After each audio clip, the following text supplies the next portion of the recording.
sarebbero arrivati in ritardo, però insomma iniziamo. Allora, intanto grazie di aver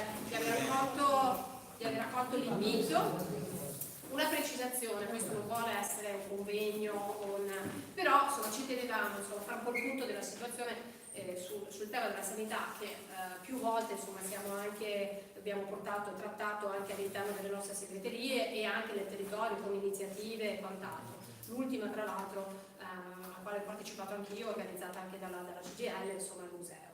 Allora, oggi, ripeto, voleva essere un po' un aggiornamento, un po' partire da quello che sono stati alcuni nodi critici sulla quale ci siamo anche mossi in modo più, come dire, anche nel territorio con iniziative e manifestazioni, e in altri, insomma, perché mi sembrava opportuno coinvolgere perché io sono stata in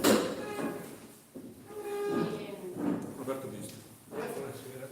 Allora, intanto ringrazio Bruno Pigozzo, consigliere regionale, e Marco Busato, che ringrazio proprio per la disponibilità che ci ha dato ad essere presente anche lui oggi qui, e io spendo veramente solo 2 parole, insomma, ma solo per introdurre loro, che insomma, hanno sicuramente molti più elementi di me e sulla quale voglio insomma, anche che possano darci anche delle ulteriori informazioni.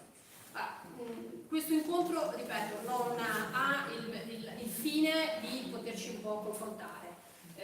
Ci siamo, in questo ultimo anno, perché ci siamo trovati anche in qualche modo ad accusare, soprattutto la regione, io voglio anche precisare questa cosa, e tra di noi possiamo dircelo, lungi da me non è mai stata data accusa nei confronti della direzione dell'unità sanitaria Serenissima, nei confronti del BE, per la quale io nutro assolutamente stima nei suoi confronti, ma piuttosto in realtà, anche perché insomma nel ruolo che lui svolge penso che l'abbia fatto nel modo più opportuno, però ahimè la nostra battaglia, almeno in questi ultimi anni, è piuttosto nei confronti di una regione che ha normato in questi ultimi ormai penso 5 anni, tra l'altro, non guardo i 20, ma almeno negli ultimi 5 anni, dove in realtà non ha confermato quelli che erano gli obiettivi che si era data.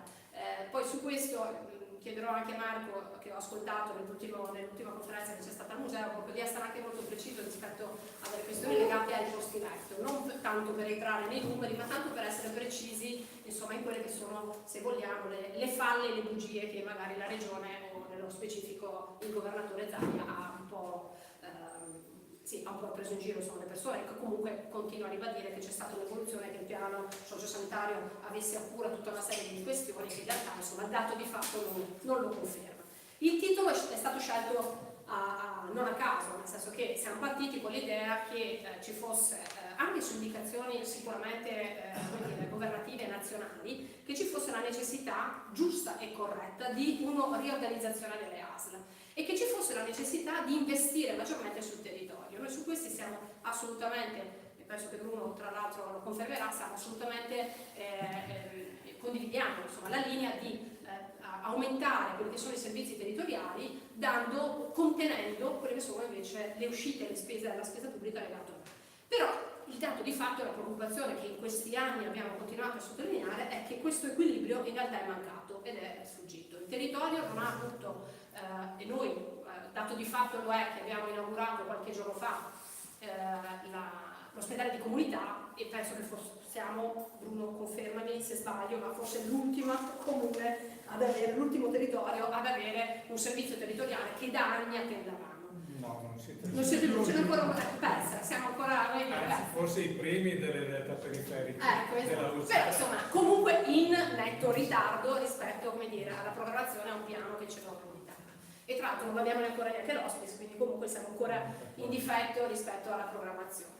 Però insomma su questo appunto mi collegavo al tema e al titolo di questa iniziativa perché dal nostro punto di vista ci sono ancora delle grosse lacune, ancora importanti critiche da dover puntare sul piano sociosanitario, che riguarda il personale che non è sufficiente, questo lo sappiamo, che riguarda alcuni ambiti che peccano, che sono lacunosi del piano sanitario, riguardo la prevenzione, piuttosto che riguardo alcuni settori che sono quelli dei minori, piuttosto che della psichiatria, eccetera.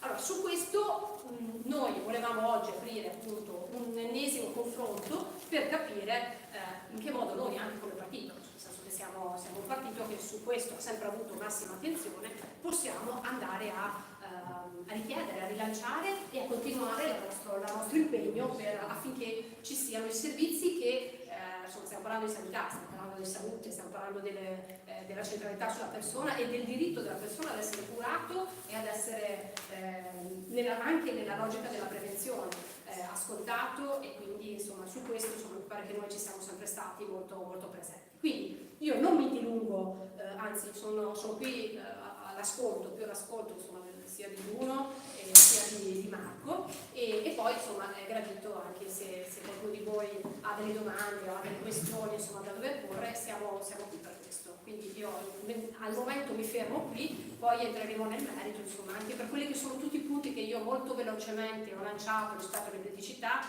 Nello specifico io vorrei anche magari se ci ponessimo qualche domanda anche rispetto al personale, perché io non vi nascondo che la preoccupazione è anche vedere i medici per come lavorano, per i turni sulla quale sono costretti insomma, a stare, a operare, sulle gravi carenze che ci sono, che ovviamente dipendono sicuramente da una mancata forse programmazione a monte, eccetera, però è vero che di questo noi ne siamo preoccupati e soprattutto vediamo che c'è una ricaduta nella cura delle persone.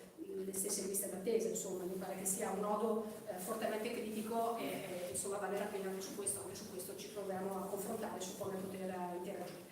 Quindi grazie e Bruno lascio a te la parola. Buonasera a tutti.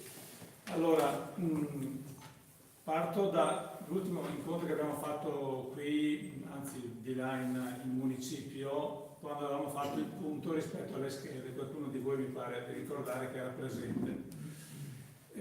Qual era la situazione in quel momento? Il nuovo impianto, diciamo così, delle schede aveva avuto una drastica riduzione, aveva visto una drastica riduzione di posti per quanto riguarda la realtà di Chioggia. Per quel motivo insomma, che già nel 2016 con quella delibera precedente era stato tagliato una sessantina di posti letto e poi ulteriormente ridotti con l'ultima tornata. E quello che noi abbiamo tentato di fare in quell'occasione era poter recuperare intanto la qualifica di ospedale SPOC, e questo è l'unico risultato che abbiamo ottenuto. Però noi sappiamo che non basta la targa all'esterno, bisogna guardare il contenuto. Poi sulle altre richieste di incrementare i posti letto in area medica e in area chirurgica avevamo chiesto almeno altri 25 posti, quella risposta 0. E poi c'era una richiesta che riguardava le apicalità, adesso gli emendamenti che avevamo presentato noi, uno riguardava la USD di nefrologia e dialisi, farla diventare appunto unità complessa, e poi le 2 unità semplici di farmacia e anatomia patologica, almeno unità semplici dipartimentale. Poi l'altra richiesta appunto riguardava 10 posti letto in più in area medica, 15 in area chirurgica. Il motivo per cui noi, non solo qui a Chioggia ma anche a Dolo, anche a Milano, insomma, avevamo tentato di incrementare almeno di un po' i posti letto, era per la sensazione che avevamo già in quel momento che la drastica riduzione di posti non potesse poi essere compensata da quella che era l'attivazione dei posti letto, diciamo, di strutture intermedie, quindi ospedali di comunità, unità riabilitativa, hospice, eccetera. In realtà, appunto, quello che è stato inaugurato qui l'altro giorno è, per quanto riguarda le 3 aree periferiche, Dolo, Milano e appunto Chioggia, l'unico per il momento attivato. Anche se poi lo dirà meglio Marco, ha una conformazione un po' strana, nel senso che è collocato dentro la struttura ospedaliera e con personale dell'ospedale che deve fare il servizio, diciamo, in ospedale di comunità. Quindi delle due l'una, cioè o faccio una cosa o faccio l'altra, altrimenti se devo dividermi, parlo del personale che è incaricato a seguire l'ospedale di comunità, tra la medicina, il reparto medicina e l'ospedale di comunità, è chiaro che qualcosa ne risente come qualità del servizio. Quindi andrebbe verificato bene come si sta sviluppando questo servizio, capire se in realtà questa apertura è solamente, diciamo così, giusto per mettere un'etichetta o se la sostanza sta funzionando veramente, magari dopo appunto ci ritorniamo. Le schede per quanto riguarda l'ospedale di comunità prevedevano 20 posti letto, mi risulta che adesso siano molti meno quelli attivati, sono 12. Sappiamo che c'era la questione Cavarzere ancora aperta, e cioè che nella programmazione dei posti letto ospedalieri c'era un'attesa anche abbastanza forte di Cavarzere di avere un'attivazione almeno, non dico di 20 posti, ma almeno una decina sull'ospedale di comunità, anche in quella realtà. Lì purtroppo il percorso di alienazione della cittadella scolastica, eccetera, scusate, della cittadella sanitaria è ancora diciamo per aria, nel senso che non si è concluso, e quindi forse anche questo è il motivo per cui non si è poi arrivati a definire esattamente questo servizio in quella realtà. Poi ci sono i 5 posti letto di hospice che ancora aspettano di essere attivati. Ma la cosa importante da verificare da allora a oggi è che abbiamo avuto un'ulteriore riduzione di disponibilità di personale, per cui alcuni servizi, io mi ricordo di aver fatto un intervento sul quale poi anche Bervesi un po' arrabbiato, ma fa parte anche del ruolo, diciamo, della politica, quello di sottolineare alcune carenze per quanto riguarda il servizio di pronto soccorso, perché appunto mi era stato segnalato che c'era una riduzione oggettiva, insomma, di personale effettivo, per cui il servizio era in affanno e probabilmente ancora oggi è in affanno.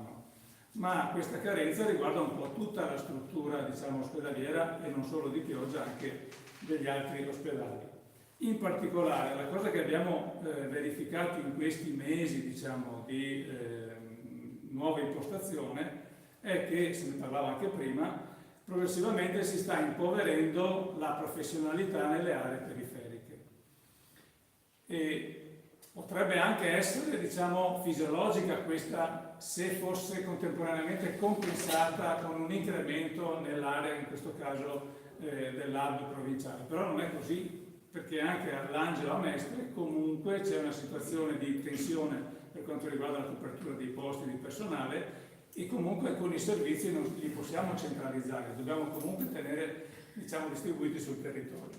Quindi questa è una prima considerazione che riguarda appunto le carenze di personale, la copertura degli organici che non c'è.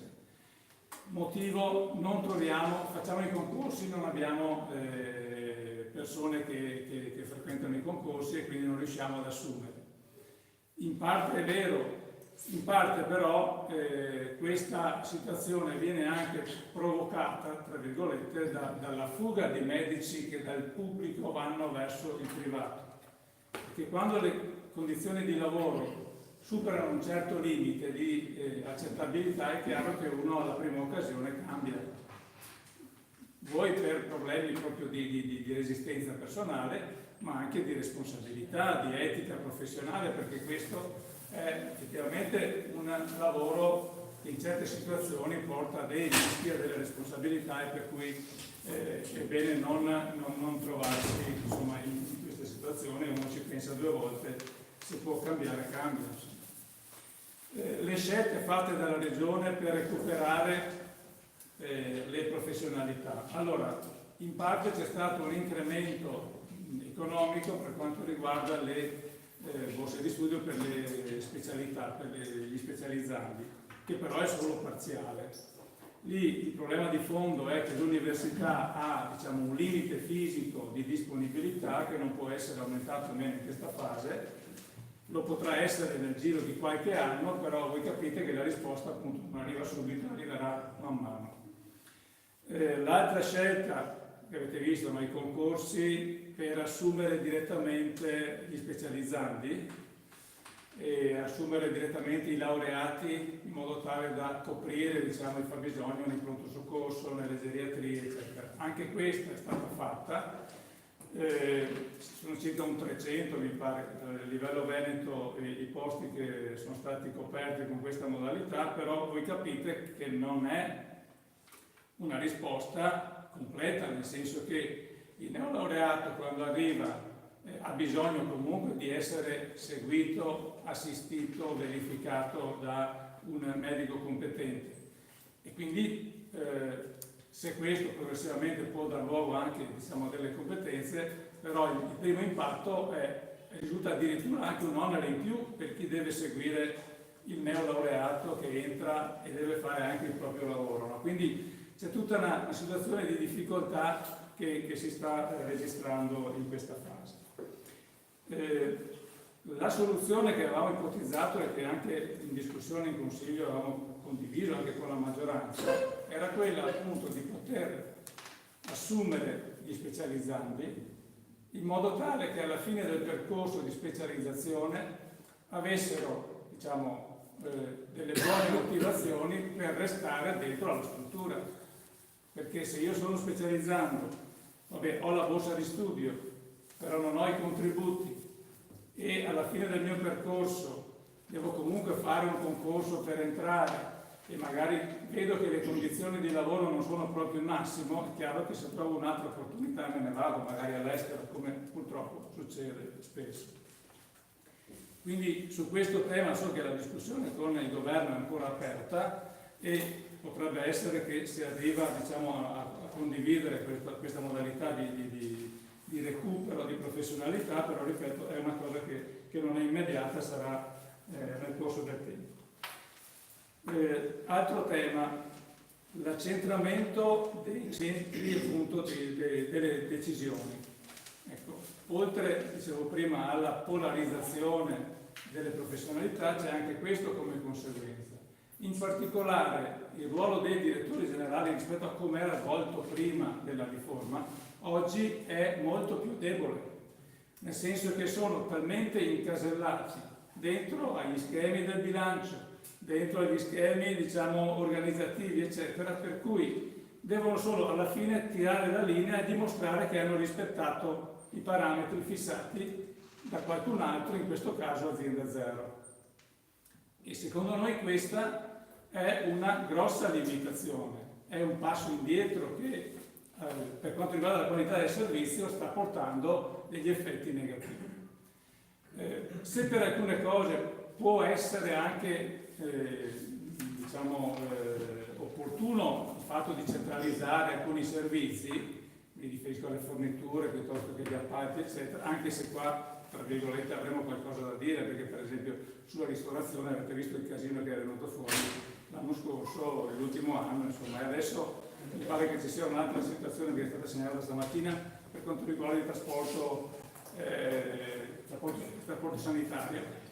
E anche lì ci sono dei parametri di bando di concorso che sono veramente da far rizzare i capelli, nel senso che vabbè, insomma, non siamo in particolari, però ecco, anche questo è un tema che andrebbe verificato e per quanto possibile lo facciamo attraverso interrogazioni e sollevando i problemi in commissione.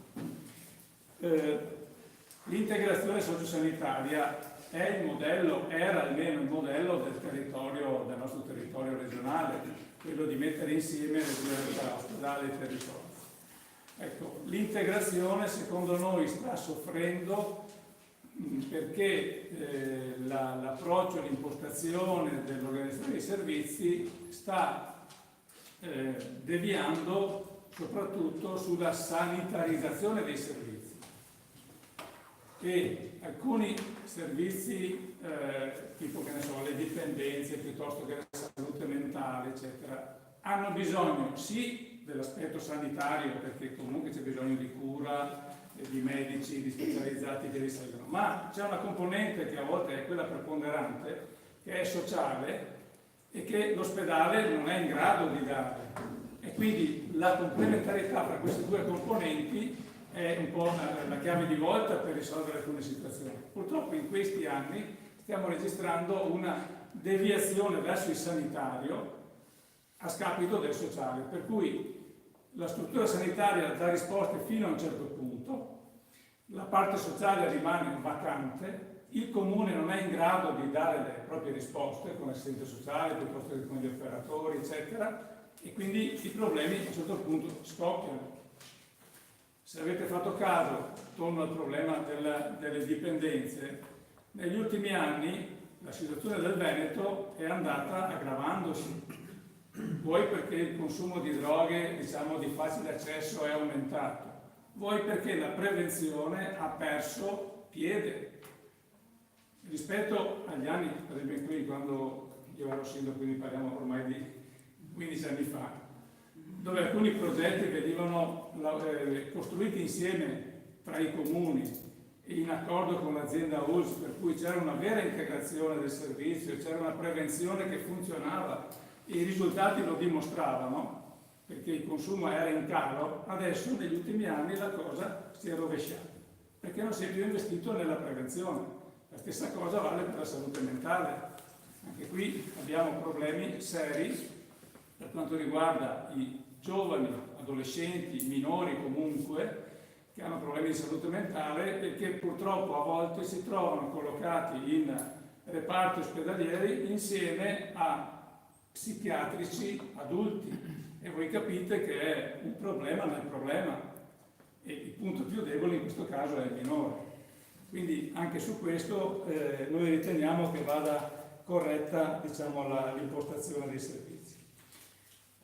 Resto ancora sul territorio per quanto riguarda il sociale e la non autosufficienza, che è un altro grande tema, insomma, che in questi anni sta richiedendo risorse e impegni concreti di servizi, perché la fascia anziana è in aumento, per fortuna la speranza di vita aumenta, ma aumentano anche appunto i fabbisogni dei servizi.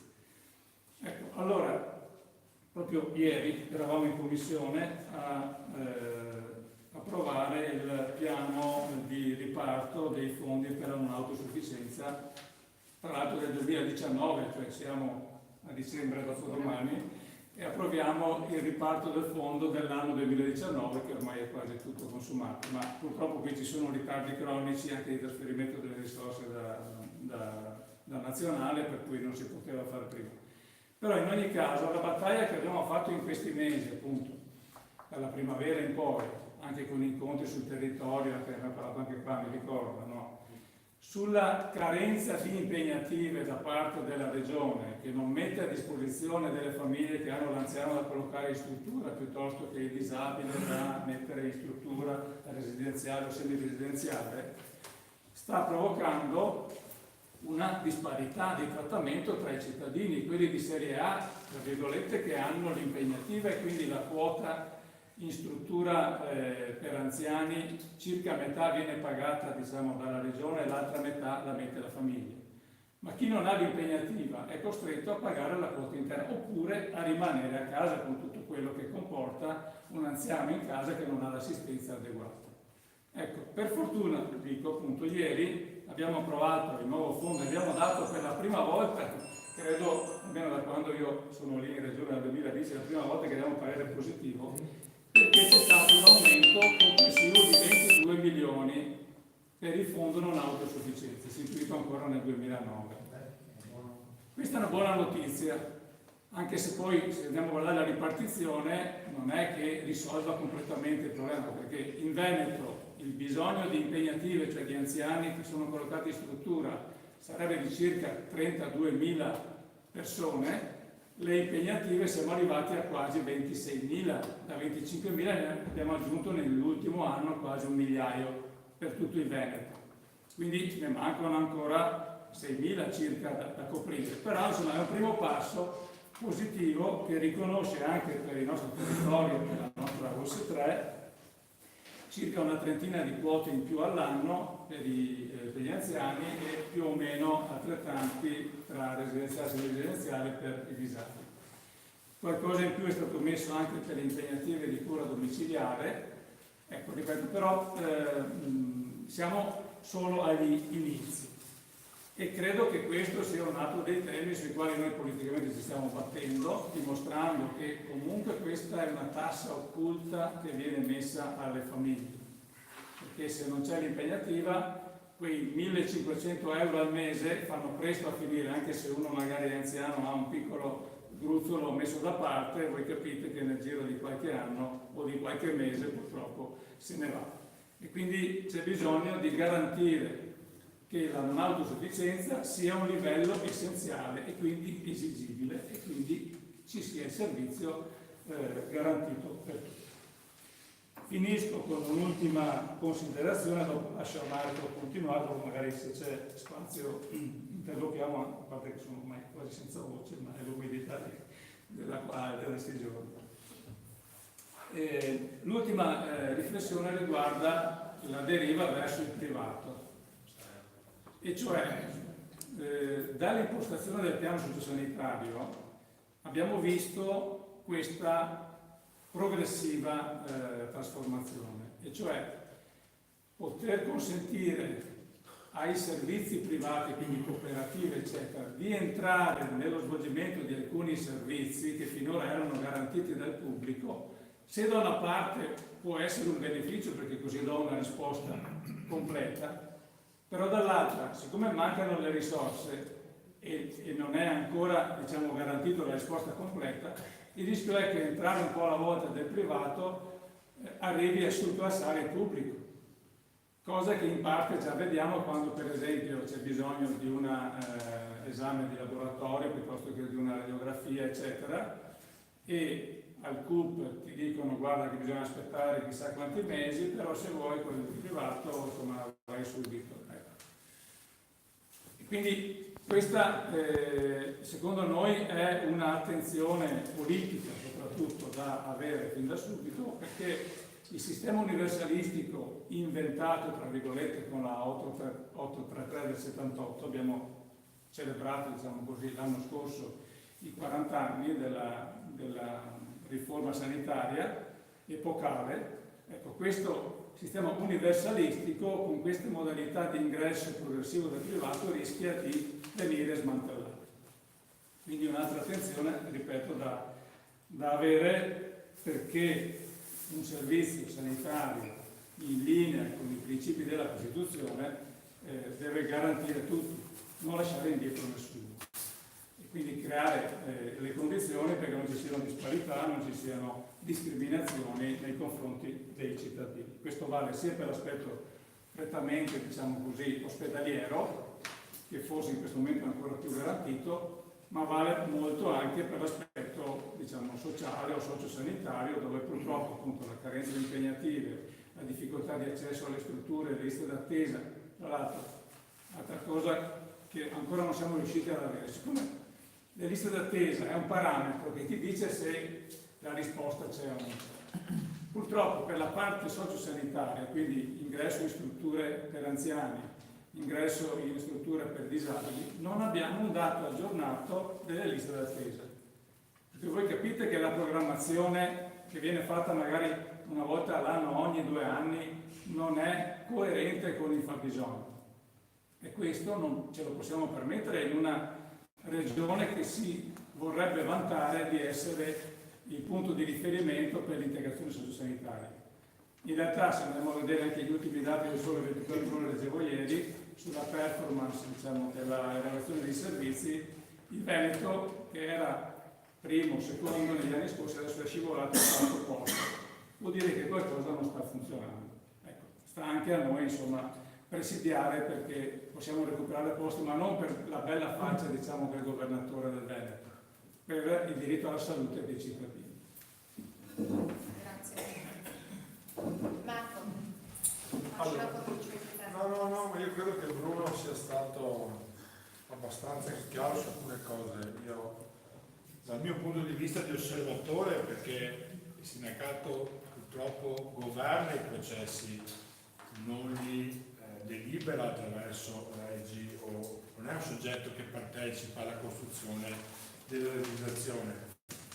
Noi governiamo attraverso gli strumenti che la politica ci dà, noi e i direttori generali, che siamo le due fazioni, possiamo dire, del governo della sanità, ed è giusto essere serenissimo in questo caso, no? Una parte della direzione che applica le norme, l'altro il sindacato che prova a tenerli. Siccome poi la CGIL è un sindacato generale confederale, tutta la partita dei servizi rispetto alla cittadinanza è cuore nostro da sempre, e quindi ben venga queste iniziative che stiamo cominciando a fare, perché era un pochino che non si parlava più di sanità in questo territorio. Secondo me lasciare gli spazi chiusi poi diventa più difficile quando li provi ad andare a riprenderli. Dico questo perché dico a Bruno una cosa, insomma, dico, gli altri non lo vogliono fare, non vogliono confrontarsi, secondo me c'è una cosa principale di tutta questa partita. La legge 19. La legge 19 ha fatto le mega ULSS che sono grandi sia come dimensioni territoriali, quindi poi bisogna gestirla, perché adesso Cavallino Treforti ce l'hanno espropriato, ma quando ho cominciato, è nata l'ULSS 3 Serenissima, andava da Chioggia a Cavallino Treporti per arrivare quasi fino a Castelfranco, da Scorzelli. Per cui è un territorio molto ampio, una popolazione molto, molto alta, ed era la più grande, tra virgolette, industria che ha la provincia di Venezia, perché stiamo parlando di quasi 8.000 dipendenti. Se ci agganciamo anche tutto l'indotto per gli appalti, abbiamo un complesso di quasi 11.000-12.000 persone che ci lavorano dentro. Un'unica unità operativa di queste dimensioni non è mai esistita, perché il petrolchimico è una somma di aziende. Quindi capite bene che già la gestione sia territoriale che poi la gestione sia organizzativa interna non è semplice. Questa riforma ha cambiato il volto della sanità regionale nostra e provinciale per Venezia. Dopo 2 anni e mezzo, di solito chi fa una cosa va a controllare come l'ha fatta, cosa ha prodotto, cosa ha cambiato, se in positivo, se in negativo, se c'è qualcosa da modificare. Ad oggi non mi risulta che la Regione Veneto abbia mai provato a fare uno studio, a fare qualcosa rispetto all'applicazione del 19, e cosa del 19 ha portato sia sul piano della gestione e sia sul piano di quella cosa che diceva Bruno. Noi eravamo l'unica regione in Italia, credo, che ha DPS, proprio perché il Veneto ha deciso, quando sono nate le ULSS, di integrare all'interno della riforma sanitario e sociale. Io credo che con la 19, se c'era ancora un pezzetto di sociale, abbiamo ucciso. Perché quando tu crei un'industria di questa natura, naturalmente nel bilancio il 90% di tutto va all'interno degli ospedali, perché è lì che gira la questione. Quindi io penso che se gli altri non vogliono potremmo provare a partire noi a capire se questa riforma ha dato o no alle cose che dicevi tu, Bruno, alle cose che si sentono, alle cose che percepiamo, cioè se questa riforma è positiva per i veneti, se come ha detto il governatore quando l'ha fatta, ridurremo le scrivanie e aumenteremo i servizi, questa è la frase che aveva fatto, diminuiremo gli sprechi, la riduzione degli ospedali, la riduzione della quella quota di sanitario che era troppo predominante rispetto alla gestione sociale e territoriale. Io sono ancora convinto che siamo peggio di prima, perché siamo ancora più ospedalocentrici sulla salute del nostro territorio. Io parlo di salute perché voi sapete che sanità si dice salute vuol dire stato di benessere fisico, sociale, mentale, economico, di cui ne prendete. Un soggetto si dice di salute quando ha tutto, non quando ha le pastiglie per la pressione, faccio un esempio proprio banale. Dicevo, questa riforma e il piano sociosanitario applicato che poi ha fatto le schede ospedaliere non sono stati cosiddetto verificati. Io penso che questa cosa, secondo me, dopo 2 anni e mezzo andrebbe fatta e probabilmente stanando anche la Regione Veneto su alcune cose che poi dirò rispetto alle cose le criticità che ci sono in campo. Dicevo, ospedalocentrica, sì è vero, ospedalocentrica, però se almeno hai l'idea che vuoi mantenere una cosa ospedalocentrica, almeno investi in quello lì. Invece, ed è qua secondo me una delle cose, delle prime criticità che abbiamo, è che l'ospedale è ancora quello dove c'è il 90% delle risorse, il 90% delle cure lì, ma poi tagliamo i posti letto, che oggi perde 55 posti letto, che non sono pochi per un ospedale comunitario, tutti per acuti. In parte devono essere compensati dall'ospice dell'ospedale di comunità, con 25 posti. Abbiamo aperto l'ospedale di comunità, con 3 posti letto. Quindi 3 allora, no? no, 3 posti letto. Attivi oggi sono tutti. E magari li aggiungeranno per arrivare a 12, ma oggi sono 3 e sono gestiti dai medici ospedalieri. Per cui anche qui medici che già, poi tornerò sul personale, che hanno già tutte le difficoltà che hanno a gestire la loro attività quotidiana nelle medicine, nell'ospedale di Chioggia, devono tenere aperto, devono fare l'attività anche sull'ospedale di comunità. Tutti pensavano che l'ospedale di comunità, essendo una cosa territoriale, essendo una cosa che doveva essere agganciata ai servizi territoriali, fosse gestito o dai medici di medicina generale o dalle autorità assistenziali, perché insomma è un pezzo di medicina che insomma è territoriale, dovrebbe anche aiutare in questo momento in cui facciamo fatica a recuperare le risorse dei medici, dare un aiuto. La scelta fatta dalla nostra azienda è quella di usare ancora una volta lo stesso personale per fargli fare più servizi. Quindi l'ospedale di comunità è aperto, ma noi abbiamo perso un pezzo di acuzia. Questa perdita non è stata, guardate, supportata da un territorio forte, con servizi forti, agganciati alla presa in carico della persona. Perché poi questo è il problema, la presa in carico. Cioè, come facciamo rete fra tutti i servizi che poi si gestiscono per dare al soggetto a 360 gradi la sua autonomia e la sua salute. Quindi non abbiamo le dimissioni protette perché l'assistenza domiciliare è in crisi, abbiamo il distretto che è penalizzato su Chioggia fortemente perché è l'unico distretto della USL Servissima su cui non è prevista nessuna apicalità, ma tutte aggregazioni funzionali. Allora uno dice, vabbè, cosa vuol dire? Vuol dire che tutti i servizi di Chioggia dipendono da altri distretti. Sull'autonomia già questa è parzialmente, se io sono il distretto deve essere quella struttura che gestisce il territorio, gestisce i servizi territoriali, gestisce tutte le attività di supporto alla fase post-acuzia dell'ospedale, ma non è autonomo perché le cure primarie, faccio un esempio, il responsabile è quello di un altro distretto, non è quello di Chioggia. E quindi vuol dire che tu poi ti devi confrontare sulla gestione delle risorse, sulla programmazione, sulle attività che fai, con qualcuno. Quindi Chioggia non ha fatto l'operazione, tra virgolette, di duplico il posto letto, quindi vado verso una deospedalizzazione del paziente attraverso il potenziamento delle strutture territoriali. Questo guardate non è solo Chioggia, questo vale per Milano, vale per Venezia, c'è l'area territoriale, le strutture territoriali, prima diceva bene Bruno, noi siamo in vertenza come sindacato sulla psichiatria, sulla prevenzione, sull'assistenza domiciliare, perché se tu vuoi fare i servizi e non hai il personale, è inutile, non ci crede nessuno.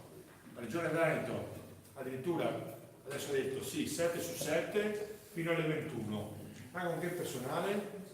Il personale è sempre lo stesso, anzi diminuisce perché quota 100 ha dato uno sbocco a chi ha potuto uscire esce, che ormai siamo anche a questi livelli, chi può uscire esce, e quindi di fatto se la gente esce dal posto di lavoro e, come dirò fra un attimo, la programmazione regionale e quello che ha messo in piedi la regione per le assunzioni di un caos totale non ti permette di essere rapido nelle assunzioni, quindi tu vai in difficoltà.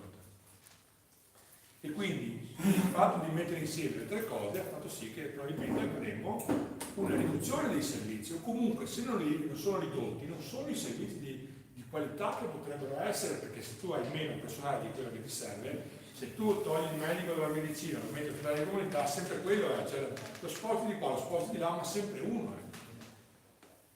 E dicevo, la carenza di personale, per venire anche ai temi che sono cari al sindacato, che però poi guardate, non è che se noi facciamo l'avvertenza per avere i medici, gli infermieri, gli OSS, i tecnici, Non lo facciamo perché la gente lavori solo meglio, non lo facciamo perché prima di tutto l'utenza abbia un servizio migliore.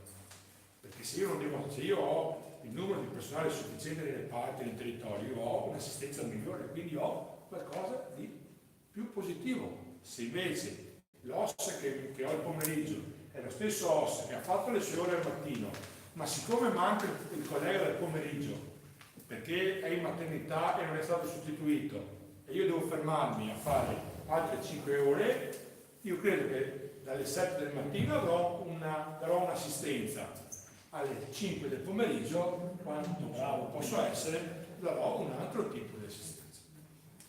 E questo, guarda, la carenza del personale è per la prima volta su tutte le figure, medici, infermieri, FOS, tecnici, dappertutto.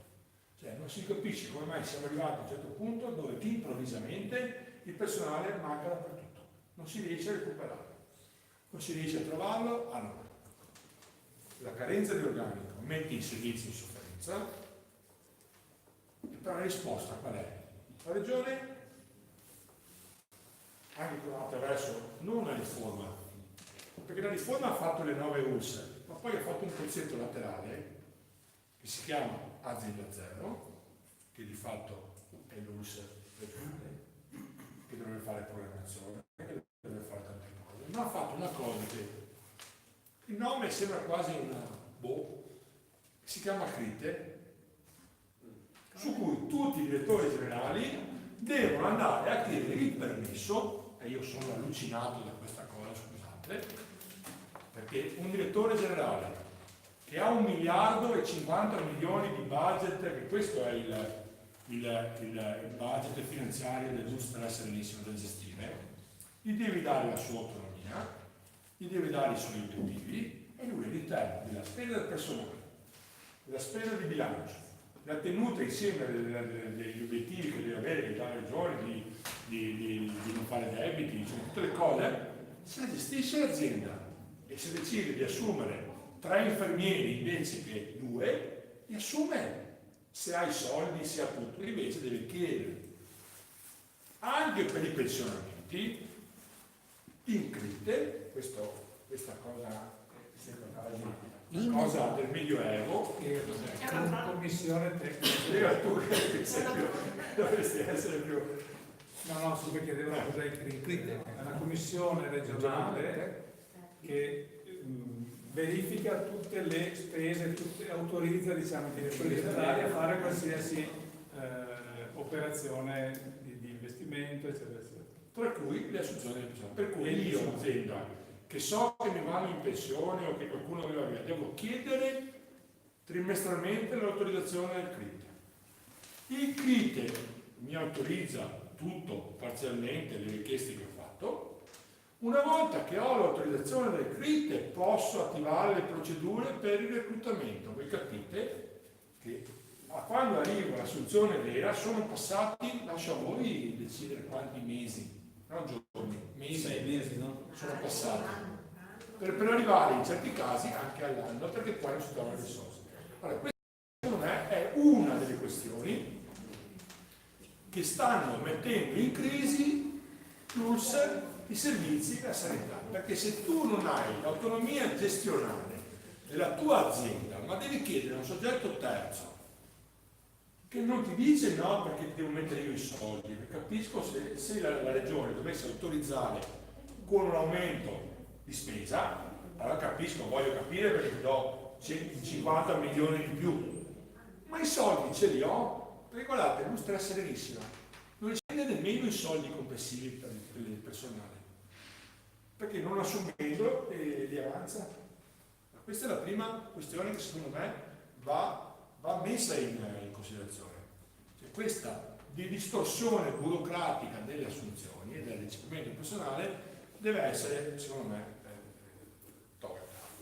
La seconda è che la programmazione fatta in questi anni rispetto alle figure professionali ha fatto sì che oggi troviamo le condizioni di non trovare i professionisti e di mettere in campo quello che spiegava Bruno, cioè, scusate il termine, raffazzonamenti, insomma, capiamoci. Io è 30 anni che faccio l'infermiere, sopprestato al sindacato. Una volta i medici avevano una scala gerarchica in cui tu avevi, in base alla tua anzianità, alla tua professionalità, avevi anche qualcosa di diverso rispetto al collega che era appena arrivato. Perché gli anni ti davano, l'anzianità ti dava anche professionalità. Questo valeva per tutti, per gli infermieri, per tutti. Siamo arrivati al punto che un neolaureato può andare in pronto soccorso, può andare in una medicina, può andare in una ostetricia, in una chirurgia. Insomma, allora il mondo, parliamo sempre di professionalità, parliamo sempre di qualcosa di diverso e poi per tappare il buco mettiamo uno con scritto medico tanto perché è previsto che sia un medico nelle 24 ore, ma l'assistenza che stiamo dando è quella che tutti noi ci aspettiamo quando entriamo in ospedale o andiamo in un distretto o andiamo di qua. Viceversa, l'altra cosa è che per tamponare, perché poi abbiamo la regione la regione Veneto ha avuto un momento di assunzione creativa, la chiamo io, siamo passati dai pensionati, bravo, siamo passati dai prima i pensionati. Quindi all'Ustra è arrivato un curriculum di un 82enne che ha detto sono medico, sono ancora attivo, sono ancora bravo, se mi assumete, ok? Quindi abbiamo i pensionati, poi abbiamo le cooperative a gettone, e guardate, cooperative a gettone significa che io ti opero e sono il medico strutturato, ti metti in reparto, poi io finisco il turno perché io lì ho operato e tutto, quello che fa la notte è un medico a gettone che arriva, non conosce niente di te, perché ti vede in quel momento, e ti succede qualcosa che non sa la tua storia, che non sa come c'è, io ritorno sempre lì. Allora, stiamo mettendo qualcosa perché deve essere messo, ma che non è agganciato all'assistenza che dovremmo dare. Io provo a chiudere dicendo l'ultima cosa. Tutto questo, guardate, secondo me va fatto presente a chi è il soggetto principe, la Regione Veneto. La Regione Veneto dobbiamo provare, questo ringrazio il Partito Democratico, che prova anche a fare queste iniziative, e a Bruno che insomma in questi anni forse è l'unico che ha provato delle volte a stare sul pezzo e a dire qualcosa, perché qua in Regione Veneto se dici qualcosa che è contro Zaia sembra che la domenica non va in chiesa, perché questo è. Invece secondo me la Regione Veneto è in una discesa pericolosa, lo diceva Bruno. La Regione Veneto era quella che aveva meno sanità privata e ha ancora meno sanità privata dell'Italia. È residuale se non marginale, proprio è.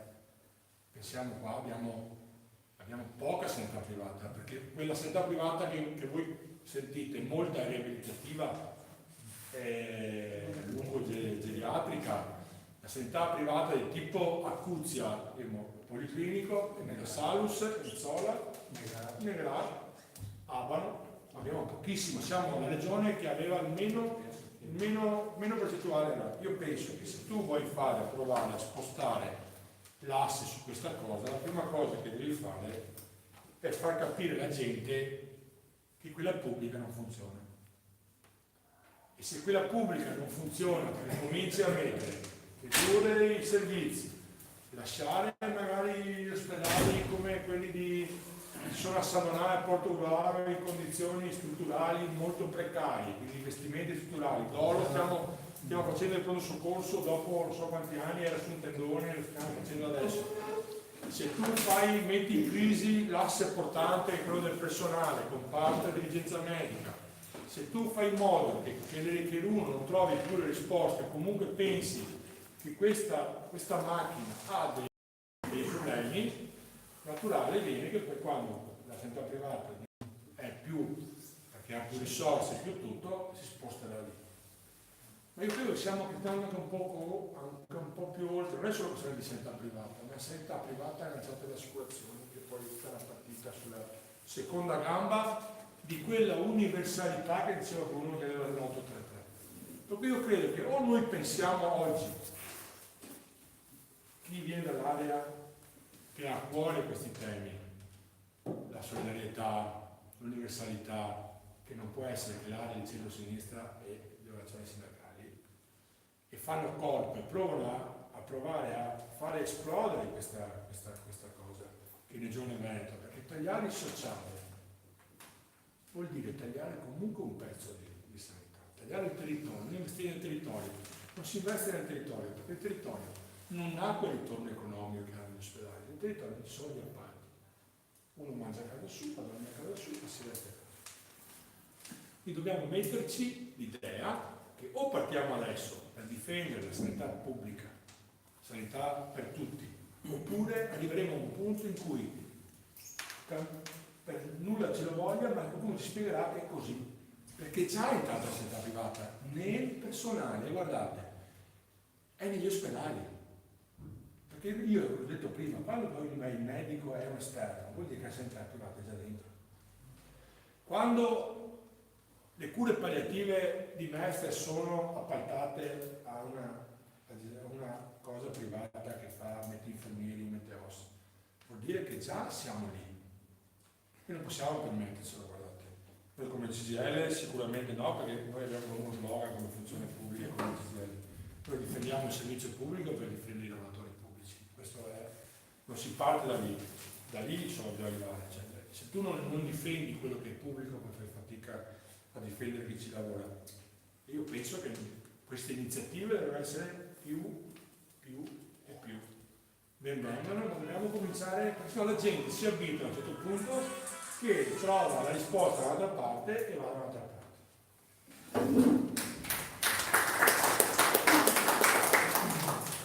Insomma, io come dire, una fotografia piuttosto reale e preoccupante, in realtà quella che un po' come cronostoria ha fatto Bruno e in maniera anche molto diretta ha fatto Marco. Faccio due battute che non vorrei venissero intese come polemica. Per esempio mi domandavo come mai per esempio all'inaugurazione dell'ospedale di comunità non ci fosse stata data grande diffusione dell'evento. Ora provo a immaginarlo, insomma, rispetto ai numeri, rispetto a quello che ho ascoltato, forse un motivo c'era. Avrei anche gradito partecipare, però in realtà l'ho saputo dopo che è stato inaugurato, quindi mi domando appunto se magari no. E quindi no, la domanda mi sorge adesso, capito? Poi forse c'è un intento nel promuoverlo post. Però a parte questo, insomma, che è comunque un elemento, io credo che più volte, e l'ho fatto anche personalmente, sono uscita insomma come segretaria di un circolo cercando di porre, e non con il tono d'accusa, ma semplicemente con un tono invece molto più di preoccupazione rispetto anche a quello che succede nel nostro ospedale, nel nostro territorio. E ahimè è stata, come dire, sempre una doccia fredda la risposta che poi mi arriva, nel senso che si tende tendenzialmente a coprire o a giustificare e questo mi preoccupa ancora di più, perché insomma io sono un po' la sentinella del territorio. Voi sapete che un po' i consiglieri o comunque i rappresentanti o che hanno un ruolo amministrativo ricevono le segnalazioni, ricevono indicazioni e non vi nascondo che su questo io ho tante segnalazioni da parte dei clienti, dei pazienti che si trovano insomma, dover e non certo sulla figura professionale, ecco, una cosa che comunque ci tengo a precisare. Io quello che ricevo sono situazioni imbarazzanti dove si trova magari spesso la persona ad essere accolta e tutti in realtà poi mi dicono fosse per il medico che è stato nei miei confronti qualcosa di eccezionale, però capisco che appunto magari aveva già alle spalle 10 ore di servizio e che quindi insomma le difficoltà ci sono, che confermano insomma quello che è stato detto. Tra l'altro io sapete che lavoro nel sociale praticamente dalla vita, non in questo comune, in un altro comune che a suo tempo aveva anche molto investito nei servizi territoriali e che ultimamente ha tagliato, però la vivo direttamente, insomma, questa preoccupazione dove in un piano sociosanitario non è stata data questa attenzione e non c'è questa centralità nella prevenzione. Prima sia Bruno che Marco hanno posto in luce alcune criticità che in realtà sono fenomeni che in ogni territorio poi in maniera più o meno evidente sono abbastanza preoccupanti, dalle dipendenze e anche noi nel nostro territorio è una situazione che, ripeto, magari un po' più sommersa, però è presente, e dove né purtroppo da parte dei servizi sociali dei comuni né da parte dei servizi territoriali o comunque dell'ASL c'è un impegno e un'attenzione su questo. Un dato che spesso riporto e che è un dato regionale è che molto spesso insomma, i primi sintomi di patologie psichiatriche arrivano in una fase preadolescenziale. O comunque tanti ragazzi, adolescenti e preadolescenti soffrono di depressione, e questo è un dato, come dire, che spesso viene riportato, e su questo logica vorrebbe pensare che ci fosse un maggiore investimento proprio nella fase, come dire, prima che i ragazzi, i giovani possano diventare patologia. Ma ahimè anche su questo, come dire, non abbiamo investimenti, non abbiamo servizi che se ne possono occupare.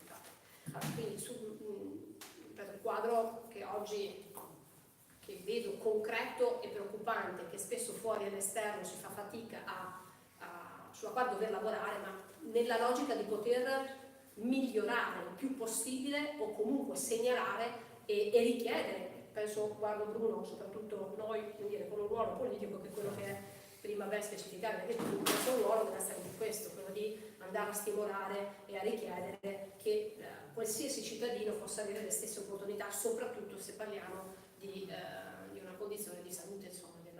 Tra l'altro notavo, non so quando avevo letto un articolo che si diceva, attenzione, che molto spesso le persone adesso economicamente rinunciano a curarsi perché non riescono a farlo, insomma, e adesso ancora di più se pensiamo che anche nel nostro territorio comunque alcuni servizi sono mantenuti. Il nostro ospedale nel suo ha una serie di reparti e anche di ambulatori che riescono a sopperire, ma sapete anche che è carente di altre tipologie di prestazioni, che sono costretti insomma ad andare e a spostarsi altrove, e se questo dovesse aumentare significa che una persona che non è in grado di mantenersi il viaggio piuttosto che lo spostamento o le cure che possono servire rinuncia a curarsi. Tra l'altro ho visto entrare Gianni, eccolo qua, che proprio qualche settimana fa mi diceva a noi che nello specifico proprio anche con le persone che accompagniamo, gli anziani, che con tutta l'attività insomma anche dell'Auser, vediamo come è difficile e come alcune persone rinunciano proprio ad andarci, non possiamo garantirci, non possiamo curarci, non siamo nelle condizioni lì, e quindi e questo è preoccupante, questo è un dato molto preoccupante. Io volevo chiedere un po' a voi, rispetto a questa, come dire, a quello che è emerso, alle relazioni che avete ascoltato e sentito, se o meno avete tanto delle domande o se avete anche delle riflessioni da portare, perché insomma, mi piacerebbe che questo sul pericolo della privatizzazione. Sì. Una privatizzazione che secondo me è latente e bisogna anche cominciare a evidenziarla. Anche l'altra volta, quando ci siamo trovati al museo, si è parlato della difficoltà delle visite, bisogna andare a fare la visita privata, non tutti hanno i quattrini per poter accedere alla visita privata e così via. E noi abbiamo ancora la fortuna di avere dei medici che prescrivono il farmaco. Io ho amici farmacisti di altre ULSS dove nelle farmacie si ricevono ricette quasi unicamente di integratori alimentari. L'integratore alimentare dà sicuramente minori garanzie sulla qualità del prodotto, sull'efficacia terapeutica, perché deve superare meno verifiche. Ha una dose molto bassa di principio attivo e soprattutto deve pagarselo il cittadino. Quindi anche da quel punto di vista si sta muovendo nella direzione verso il privato. L'altra settimana ho accompagnato un amico che ha dei problemi alla spalla, voleva certe garanzie, pare che il dio della spalla sia un dottore che lavora a Padova, per riuscire ad accedere a una visita prima visita 180, dopo gli ha detto devi fare la TAC, devi fare la radiografia, devi fare la risonanza, però ti raccomando, falle qui in questa struttura, che per mi scivolato di dire il nome era l'Urgania Medica, casualmente. Quando è andato lì, però non c'era più la possibilità di fare la radiografia. La radiografia la facciamo nell'altro ambulatorio che abbiamo dall'altra parte di Padova. Beh, però sa, più o meno la cifra è quella, questo ancora ce la fa pagare, non è di quelli che ha il soldo contato, e adesso ce ne sono tanti anziani che hanno il soldo contato. Allora è andato a chiedere, e la visita a conclusione del percorso? No, sa, saranno 120, ma dice più o meno, insomma, con 500 euro mi sono fatto controllare la spalla, però è uno dei top.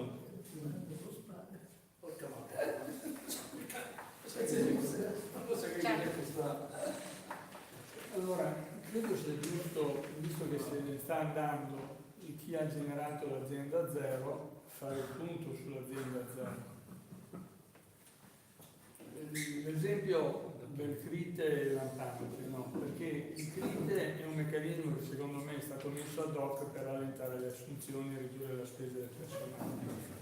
Perché tanto si riunisce ogni 3 mesi e quindi già guadagna 3 mesi nel momento in cui tu fai la richiesta. Dopodiché devi darti il parere, dopodiché devi fare il concorso, passano 6 mesi, 1 anno, ma non su gente che tu non sai va improvvisamente via, gente che sai benissimo quando va in pensione. E quindi puoi calcolare per tempo, se non vuoi sguarnire il reparto, come gestire il concorso che avrà effetto pratico da quando decade. È stato fatto ad hoc. E quindi anche se ci fossero i professionisti da assumere, ci sarebbe sempre questo vuoto temporale in cui il servizio che si priva di questa persona che va in pensione manca ed è un sovraccarico di lavori. Questo avviene sistematicamente. Io mi ricordo prima dell'azienda zero era una responsabilità del direttore generale, come diceva Marco prima, se assumere o non assumere a seconda delle esigenze. E quindi era una gestione interattiva. E credo che nessun direttore generale assuma per gratificare qualcuno, perché poi ne deve rendere conto alla Corte dei Conti. E quindi bisogna chiedersi se questa azienda zero non debba essere ritarata almeno. Cioè, è chiaro. Sì.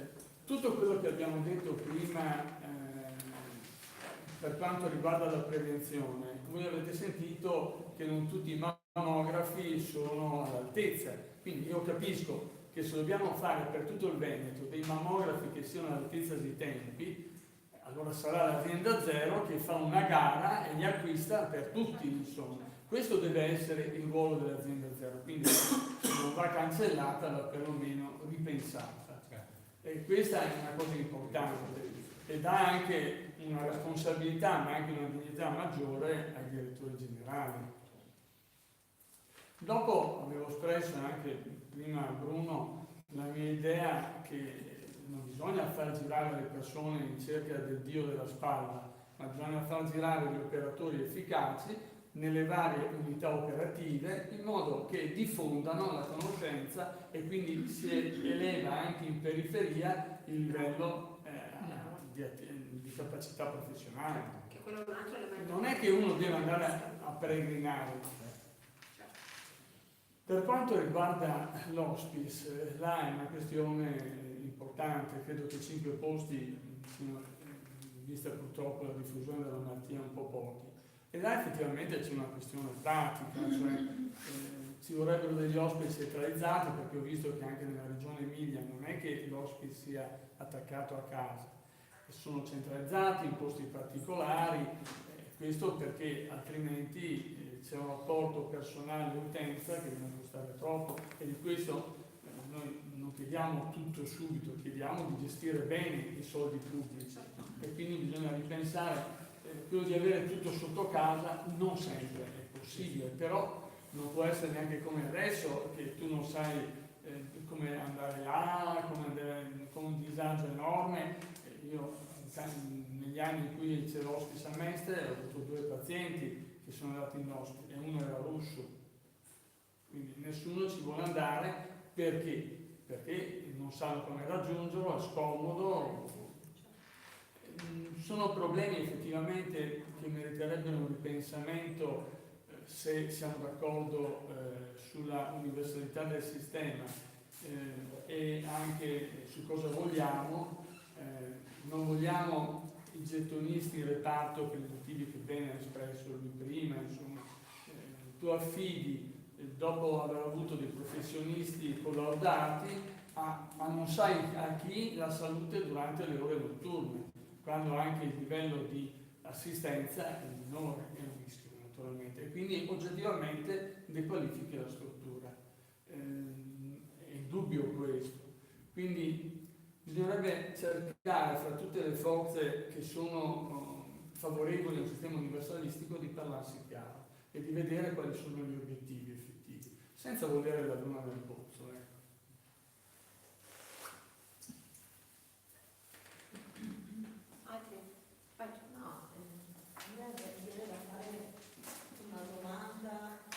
Dato un attimo per scontato la sofferenza che in questo momento le realtà anche territoriali si trovano da avere, perché anche un personale mi sembra che questo sia già un dato consolidato, cioè nel senso che lo stiamo dicendo e ovviamente ci sono più i dati di procedere molto prove.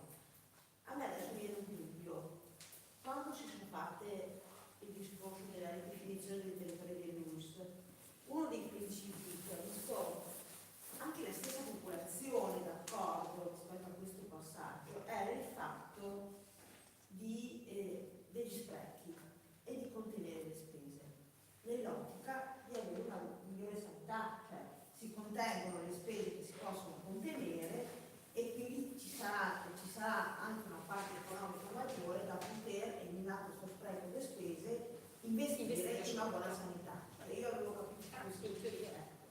Io mi chiedo, ed è uno di tanti dubbi, però quello che mi viene proprio così agli occhi, sono le cose che avevo detto questa sera.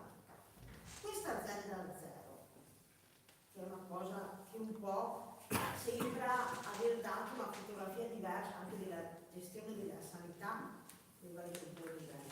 Abbiamo detto prima, non poco, il discorso però è del direttore generale, no?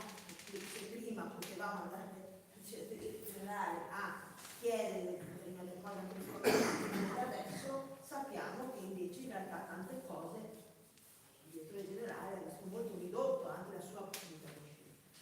Prima avevamo parlato anche dell'altra realtà tecnica che c'era nella regione. Io mi chiedo, al di là dei vincoli di questa azienda zero ci sta mettendo, si è mai fatto o si sta facendo, si sta pensando di fare un discorso di verifica dei costi e benefici?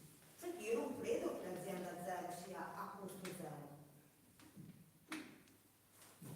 Allora a me così viene un attimo da pensare che forse in questa azienda zero per farla funzionare abbiamo messo tanti soldi.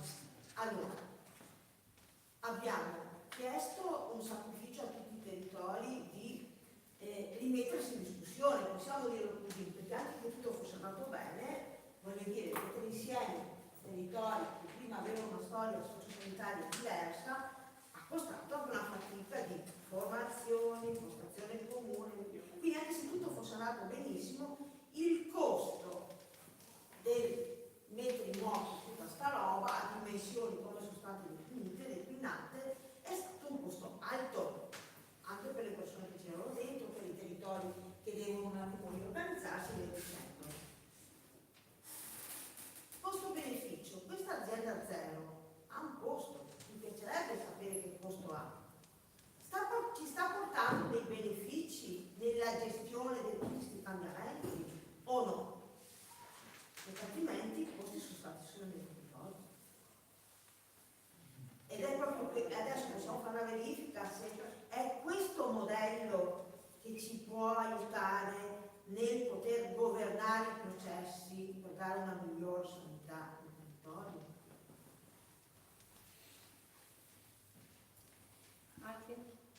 Pino, dai, buttati, dimmi da chi vuoi, perché ti vedo sempre silenzioso, mentre ti voglio sentire il tuo parere. Ma mi è stimolato, ma non è che volevo intervenire, lo sono andato ad ascoltare.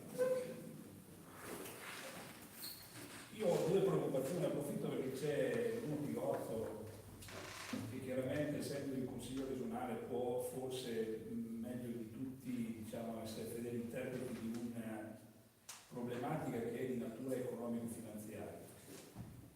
Che la prima, noi siamo valutati come ULSS 3 Serenissima avendo un peso che riguarda il progetto di finanza. Il progetto di finanza è un progetto pesante che pesa sul bilancio dell'ULSS Serenissima, cosa che invece praticamente, secondo il mio modesto parere, l'ULSS Serenissima dovrebbe essere, diciamo, pesata al netto di questo progetto. È un progetto voluto dalla Regione e dove di fatto praticamente tutte le forze politiche, ecco, sono state, diciamo, hanno condiviso questo tipo di operazioni. Adesso non so se questa sia una scelta positiva, giusta o sbagliata, però detta dagli esperti già questo ospedale lascia molto a desiderare e probabilmente fra 30 anni, quando avremo pagato il debito, di fatto sarà già una struttura vecchia. Questo è il primo punto su cui sarebbe opportuno fare un ragionamento. Il secondo punto che mi preoccupa in maniera particolare dal punto di vista finanziario è che nell'area di Padova si costruirà un nuovo ospedale. La diatriba tra la regione e il comune praticamente è stata abbastanza, diciamo, spigolosa, però mi pare che abbiano trovato la quadra che naturalmente, diciamo, sia comune che regione manterranno la struttura vecchia, ovvero il Giustinianeo, e anche quella nuova. Cosa significa questo? Che dal punto di vista economico-finanziario, quando si andrà a fare un bilancio, queste, diciamo, spese si sposteranno nelle realtà che riguardano Padova e Verona, che ormai questi sono i centri grossi, a scapito, diciamo, di realtà come quella dell'ULSS Serenissima, che si trova a dover fronteggiare una situazione anche dal punto di vista geomorfologico un po' delicata e che spingerà comunque i futuri direttori generali, ma anche la regione, diciamo, chi programmerà diciamo, le risorse economiche, eccetera, eccetera, a dover tagliare alcuni servizi. Ad esempio, uno di questi potrebbe essere tra Dolo e Milano, che è distante 10 minuti o un quarto d'ora di strada, a pensare a fare un'unica pediatria e magari, non so, in questo caso, sotto il profilo della sussidiarietà, sotto il profilo avendo 12 medici a disposizione, praticamente comunque si dovrà fare una scelta di questo tipo, pensare o a Milano o a Dolo e magari, non so, secondo il principio di sussidiarietà, cercare di dare un aiuto alle realtà come la nostra, ad esempio, dove sia dal punto di vista, diciamo, della strada sia dal punto di vista geomorfologico di fatto siamo in una situazione molto penalizzata, perché comunque abbiamo sempre la solita Romea che di fatto è praticamente rappresenta, diciamo, una strada molto pericolosa, forse tra le prime. Di posto letto quando soccorsi romani.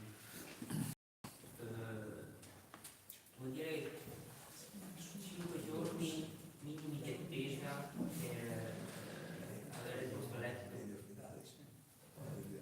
Speriamo di non arrivare lì. La questione dei distretti che stanno, c'è il primo inizio di privatizzazione dei servizi distrettuali. La stiamo monitorando? Vi lascio con questa domanda.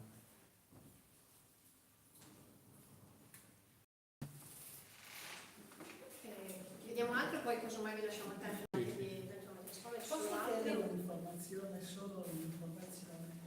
Negli ospedali di comunità c'è un'assistenza 24 ore, H24? È una parte, ma dicono che non sta Sì, perché non ho chiaro appunto qual è dal punto di vista del personale l'assistenza, la differenza tra l'ospedale di comunità privato e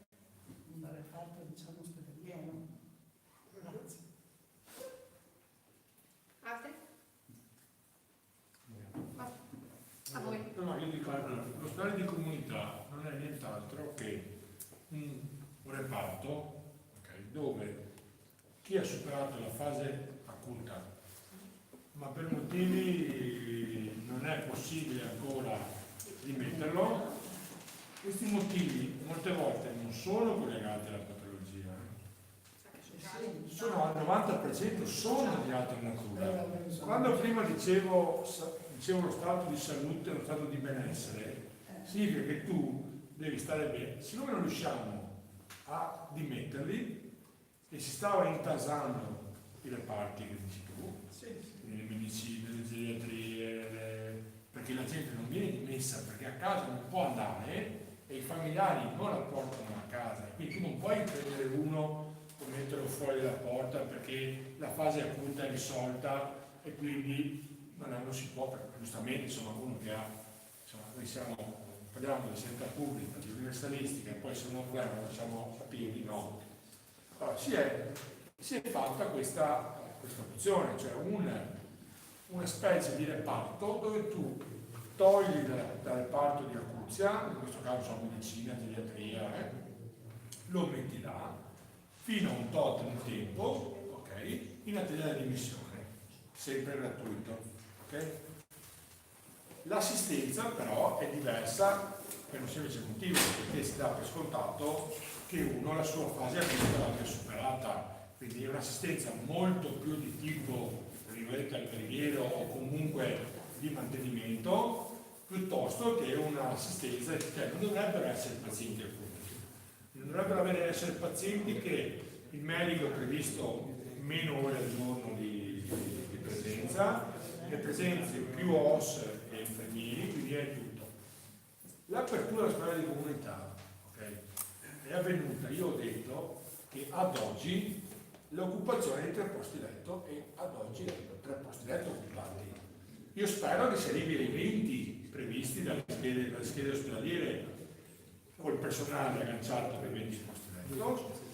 Ho detto anche, però, scusa, non ho capito, sono 3 posti occupati, però la possibilità è 12. No, le schede ospedaliere parlano di 20. 20 sono le schede ospedaliere, l'azienda ne ha messi 12, ne ha occupati 3. Okay? Vabbè, ma se comunque ce ne sono 12 posti. No, perché da come dicevi prima sembrava che non fossero 12, fossero 3. Sono sulle versamenti. Ok, sono 12, occupati 3. Io non so se fra una settimana occupiamo tutti i 12, perché ti ho detto che c'è un problema anche rispetto al personale medico, per cui io non so, non è compito mio a fare questa cosa, il compito mio è una. La programmazione ne prevederebbe 20 per dare sollievo, ma comunque l'ospedale di comunità è un palliativo, perché se tu riempi 12, 8, 7, 20, 30, perché più posti letto ci sono, io ho imparato una cosa da quando faccio l'infermiere, da quando poi sono passato a fare il sindacalista, che più posti metti li occupi, perché la gente non trova risposte fuori, torniamo sempre lì, no? Torniamo sempre lì. Tu ti metti nella situazione che trovi, lo diceva lui quando dice, certe strutture non vengono neanche utilizzate perché poi sono complicate l'accesso, perché si deve andare a maestre familiari, tutte le questioni, insomma, vai e trovi. Quindi l'ospedale di comunità è un palliativo, perché io riempio i 12 posti, 8, 7, 30, e dopodiché i tempi di notte che li ho coperti, basta, il resto rimane comunque in carico la struttura ospedaliera. Per cui l'ospedale di comunità doveva servire per quei casi estremi, proprio dovrebbe essere centellinato l'utilizzo dell'ospedale di comunità. Centellinato probabilmente a chi ha realmente bisogni di non poter essere messo nel territorio, cioè a casa, indipendentemente dal territorio funzionasse. Perché può essere qualcosa che comunque anche se il territorio ha, tu comunque devi essere in una fase ancora che è bene che stai in una struttura protetta all'interno, ma devono essere centellinati, mentre probabilmente diventerà, se io non ho la struttura territoriale che mi dà un aiuto per la comunità, io lo riempio e dopodiché una volta che l'ho riempito lo riempio. Sui finanziamenti io sono d'accordissimo con Pino, che il project finance, io non l'ho detto nell'intervento, proprio perché volevo.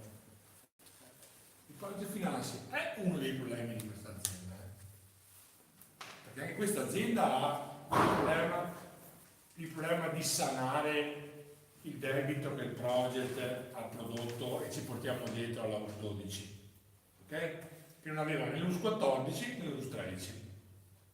Anzi, l'US 13 aveva dei soldi che erano lì, quindi, mentre l'US 12, proprio per il project finanzi, aveva un buco di partenza di 120 milioni, ridotto poi a 80, la chiusura della scorsa era 60, negativo.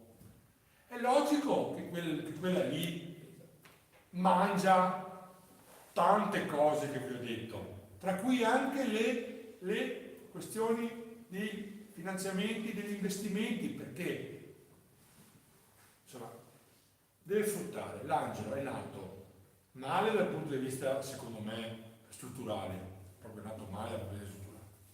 Oggi ho fatto un'assemblea in ortopedia all'Angelo e mi sembrava non era stato l'ortopedia. Comunque possono essere visioni che ognuno ha, ma è nato male non solo dal punto di vista strutturale, è nato male perché ha agganciato una montagna che probabilmente quando l'avremo pagata sarà vecchio in quel momento l'Angelo purtroppo sarà vecchio 15 anni prima, e questo è il problema, che l'Angelo sarà vecchio 15 anni prima, ma tu non potrai fare niente perché hai mezza, tre quarti, ancora mezza montagna lanciata. Quindi se per assurdo domani mattina l'Angelo va a dire le strutture periferiche, siccome il piano di investimenti è poco e si cerca di fare, avranno lo stesso percorso, e quindi fra 20 anni, 15 anni, il parco macchine, tra virgolette, capite cosa sto dicendo, il parco macchine, le strutture dell'industria serenissima saranno tutte le condizioni di essere obsolete, e a quel punto là sarà, tra virgolette, da sorridere, per non dire qualcos'altro, di cosa faremo. Perché adesso sto cercando di sistemare le vecchie strutture che ho periferiche, sapendo benissimo che ho una struttura che ha ormai già 11 anni, Umberto I è stato trasferito nel 2008, ha già 11 anni, comincia a avere, come tutte le strutture, spese di manutenzione di una. Non si può ampliare, perché adesso, faccio un esempio, stiamo facendo i lavori per il pronto soccorso nuovo, abbiamo dovuto chiudere posti letto della chirurgia per metterci dentro l'osservazione breve e temporanea, quindi la chirurgia ha meno posti letto, perché per quella struttura è difficile anche non ha uno sbocco di ampliamento. Infatti si parla dell'Angelino. Quindi sugli investimenti sono d'accordo con te. Su Padova, il problema è che Padova un pezzo di sanità nostra la mangerà, perché l'ospedale dove viene fatto un pezzo di tutta la riviera non andrà più ad oro, non andrà più ad oro. E quindi avremo anche quel problema lì, perché voi sapete che se uno va in un'altra azienda, l'azienda di provenienza paga l'azienda di arrivo, e si chiama, come diceva qualità passiva.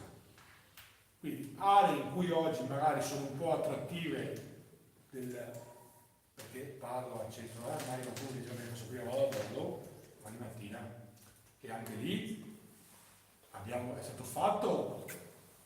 Alcuni servizi sono stati ridotti, poi io faccio il sindacalista e la politica fa un altro ruolo, e penso che degli errori siano stati fatti in alcune zone, sono sicuro, però oggi bisogna avere le condizioni per sistemare le schede che hanno fatto un buon lavoro su questa partita, perché hanno confermato alcune dicotomie, alcune criticità che era meglio forse provare a tagliare. E quindi per Chioggia, che non sarà mai un polo attrattivo per i motivi che si diceva, per la strada, non è sulla strada, insomma, poli attrattivi, far girare le equip è una delle idee che sono agganciate al DM70, in cui le famose breast unit, cioè sono quelle unità che hanno una alta eccellenza, perché fanno un certo numero di interventi, un'idea, almeno non so se ci sia ancora, che si balenava all'interno della direzione, era quella di non spostare i pazienti, ma spostare le equip nostre, cioè che venissero a operare in periferia, chi ha più manualità, perché così funziona adesso, cioè più cose fai, più interventi fai, più significa che hai un'altra expertise, quindi ti fa le spostare. Il problema vero è che per farle spostare dovesse essere nelle condizioni di avere salato tutti i buchi, di avere un personale zero, coperto su tutti i fronti, e quindi spostare le cose. Per i motivi che avete detto voi, non siamo in queste condizioni. Su azienda zero io penso che vada fatta una verifica, ma una verifica di natura proprio tecnica. L'azienda zero è nata per quale motivo? Punto di domanda. Ad oggi, dopo 2 anni e mezzo, ha provato a dare risposta a questo suo motivo per cui è nata? Punto di domanda. Se sì, bene, andiamo avanti. Se no, vuol dire che c'è un problema. Se in parte, perché è vero che ha fatto l'appalto, ha fatto il primo appalto unico e non è andato tanto bene. E guardate, io non l'ho detto prima, ma tutto quello che azienda zero doveva fare, e qua vedo qualcuno che lavora nei settori amministrativi, Mantovano aveva detto, siccome azienda zero prenderà un pezzo di tutte le aree delle questioni amministrative delle aziende, perché le centralizziamo, gli amministrativi delle aziende potrebbero configurarsi in esuberi, il che significa più personale. Bene, adesso se voi andate a fare un giro per gli uffici di tutte le sedi insieme anche per gli altri, scoprirete che il 97% delle questioni amministrative è ancora in carico all'azienda, tutte, e che il personale nel frattempo si è ridotto di un 25%. Quindi gli stessi devono fare le cose per cui l'azienda zero deve fare, e sono stati 2 anni e mezzo. Per quello prima ho fatto, tra virgolette, una piccola provocazione a Bruno, perché credo in quello che gli ho detto. Cioè, se noi vogliamo provare a fare questa operazione, dobbiamo provare noi a stare male dopo 2 anni e mezzo questa cosa. Guarda a dirgli, ma questa riforma ha fatto o no? Sulla crite. La crite, guardate, questo è veramente il problema vero di quello che vi ho detto io prima, è come sindacato che contrastiamo ogni minuto. Perché io mi ricordo ancora quando è stata fatta l'unione delle URSS.